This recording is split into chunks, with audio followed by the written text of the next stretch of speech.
I'm here at Alexandra Musk at Tesla Takeover Europe. This is my first time in Austria, driving here in mainland Europe, and I'm so happy to see you. Now, I've seen you in the US, now I'm seeing you here in Europe, hopefully one day in Asia. Hopefully. You're a celebrity because the whole Tesla community now knows your work for the shareholder vote. What inspired you to get involved in it? Well, this shareholder vote for June 2024 is especially important. It's especially important for 2 points. First, we have to reinstate the compensation package for Elon that in 2018 was voted with a large majority, but the judge in Delaware has re-signed it for a while. And the second is that Tesla wants to re-domesticate to Texas, and we have to start that process. So for those 2 points, it's really important, and it's in a special moment. You know, Tesla is currently transitioning from a car company to an AI company, even in public perception. Elon has bought X, which brought a lot of controversy in the field. So it feels like this shareholder vote is a vote of confidence to him. It is really important to show the support we all have for him. And you've put in so much hard work in this ongoing campaign. Yes. What motivated you to do this? Because like some people will say, why don't you just let Tesla's investor relations team do it? What's the passion behind this? First of all, it's not so easy for Tesla itself to do it, because every time a Tesla representative, be that a board member or be that Elon himself or investor relations, if ever they do anything to promote the vote, it has to be followed up with SEC filings. So it is really difficult for them to walk the fine path of being able to say a lot and not have to do SEC filings. So that's the first point. The second is, as a shareholder myself, I just felt that we need to assemble better. We need to be part of the solution. And to be part of the solution meant we have to hear those that couldn't vote, or we have to discuss with those that had not made up their mind what the good reasons were.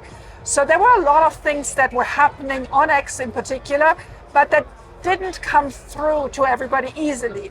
So the first thing I did is I just set up very early a hashtag voted Tesla24, so that people that wanted to find information could just click on the hashtag and have that information. And that was a very good early idea, because it helped us later on to assemble all these people. The second point was that for those that weren't able to vote, I got so many DMs, I got so many messages, but it became overloading in the face that you didn't really know who was it, what bank is it, what are they doing.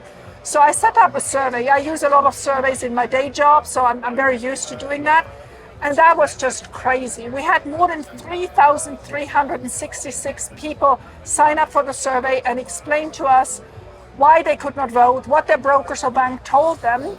And so when I started that, Elon reposted that tweet inviting people to participate in the survey, and even commented and said, yes, we need your information. So that post was seen by more than 10 million people. That was incredible.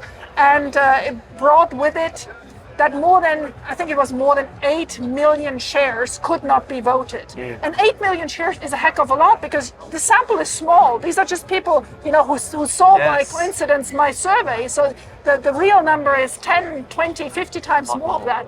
So it became just very clear we had to be part of that solution. And once the survey was out, it also showed that it was mainly 15 to 20 brokers that stalled, right? That made this problem a problem. And so once we had that, I published the results after 500 surveys. So that was right after 24 hours after putting it out.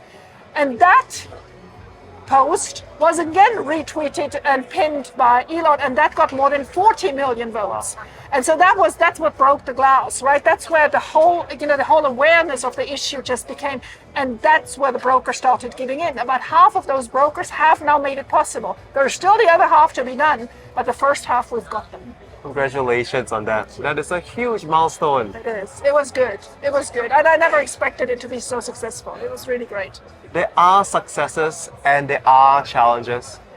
What would you say is the biggest challenge you're facing right now in this campaign? Well, the biggest challenge is that we don't know how the institutionals are going to vote. If we could be assured on their positive vote, it would really help a lot, because we have two issues. The compensation package, I think, will pass, and I just want to make sure people understand that that's not the end of the compensation package, because that will still need to be ratified in a Delaware court. So there's a legal procedure afterwards for that as well. I think that is going to pass. Why? Because it is going to be a number that is in proportion of the casted votes. So that makes it highly likely that it's going to pass. But the Texas redomestication vote is the biggest challenge. Why? Because that one has to be in percentage of the whole outstanding Tesla shares. So that is 3.2 billion shares. And it's already a lot, and usually not 50% of people vote, right? So that is just an enormous uphill battle. So the biggest challenge is the Tesla redomestication, and I do believe it will not pass. I mean, I still hope, I'm still hopeful, I'm working for it, but our work is not vain, because it will also help people understand that they may need to change of broker to be able to vote next time, because this Texas vote will come up again. Tesla wants to move to Texas, and they will let us vote as many times as it takes until we are there. And we will get there. And we will get there, for sure. We'll be there. There are so many important reasons to vote yes. Yes. What are the most compelling reasons you've heard to vote no? Well, to vote no, I don't find any reason compelling, but I hear people who are frustrated with Elon, that are, feeling they're not heard, or they feel that it is tweeting, posting is too much for them. So I'm not saying that's a compelling case, but that is, I call it the butthurt case of people that need to express their frustration. It's not a compelling case. For the compensation package, there is no compelling case. We had a deal, he executed, we have a judge who said there was not enough disclosure. Now we have the same disclosure. We're voting in hindsight. We know the result already, so there is no reason not to vote for it. I mean, I guess there are some people saying, well, if he doesn't get it, all this money comes back to the other shareholders. If you find that's a compelling case, I find it's dishonest, but it is true. It will enhance the value of every single Tesla share if it doesn't go through.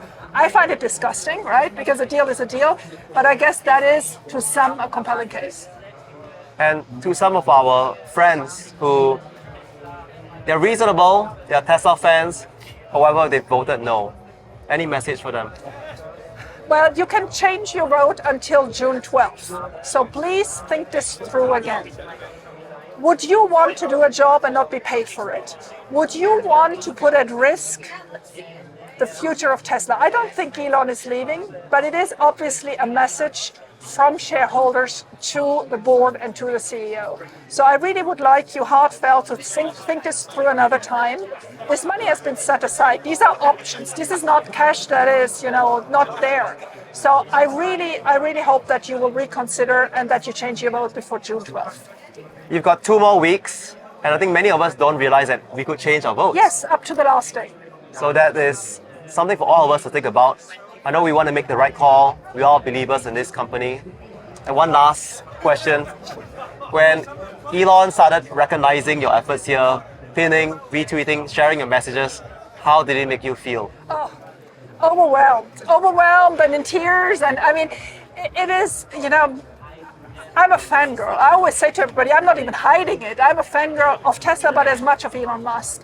And so when he retweets us, or when he comments, but there he pinned it twice in a weekend. I mean, I couldn't believe it. I was in disbelief, but then I was also eagerly watching the surveys grow and getting all this information in, and telling myself, do the best so that Tesla gets this information the quickest possible and can act. And I'm so pleased everybody helped me do that. Thank you very much. That's amazing. It is. Alexandra, the work you do is inspiring. Like, Apple could only hope and dream to have a retail shareholder like you. Many Nvidia would hope and dream to have Alexandra championing them as well. And here we are in this crossroads in Tesla's history. Well, I can only be the mouthpiece. It's the people helping me with their surveys. It's the people helping me with their support. And so I'm happy to be the mouthpiece and shouting it out. But I couldn't do it without all of you. That's just true. Thank you to all of you watching for your support in small. and big ways. Exactly. And Alexandra, it's always been a joy seeing you. Thank you so much. Bye. And if you found this video useful, please click the like button. You can follow Alexandra on X and find out what happens on June 13th. And click subscribe to stay updated to more videos on Tesla. Signing off from Fakao, Austria. Enjoy Tesla Takeover Europe. Bye-bye. Bye.